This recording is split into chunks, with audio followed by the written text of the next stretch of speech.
Brian.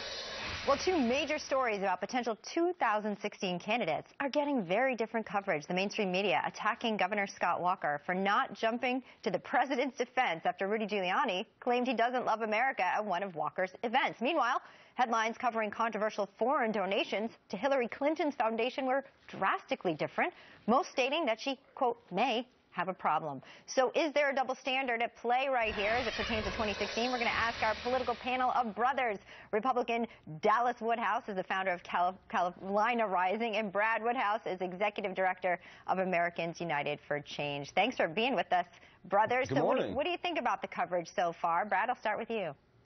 Well, look, I don't think the two are really equal. I think you're right, they're not equal, but I don't think the stories are near the same. The Clinton stories are typical, kind of run-of-the-mill. Every candidate is going to have a story looking at their contributors and possible conflicts of interest. The stories about Scott Walker are what his character is and what he's going to do as a candidate. Is he going to appeal to the lunatic fringe in the party by professing that he doesn't know that the president is a Christian, or not answering a question about evolution, or is he going to appeal to a broader electorate?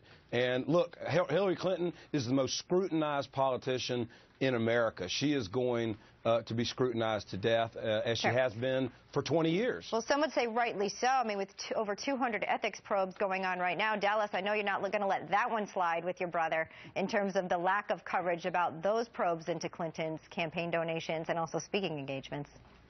Well, I think that's right. But with Scott Walker, I'll have to say that this is where I may part ways with some of my conservative friends. I'm a former news reporter. Republicans never get an equal shot. They know that. They shouldn't complain about it because it's not going to win them any elections. But Mr. Walker wants to be on the main stage. He wants to be president. He's got to learn to take the pitches in the major league.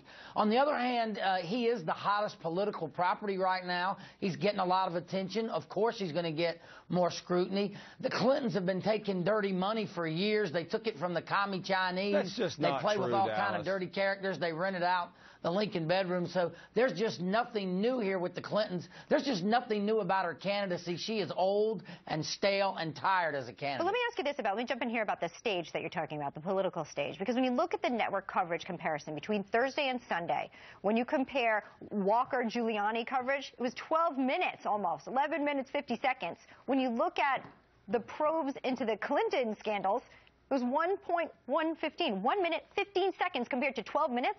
Come on. That's not a shared stage at all.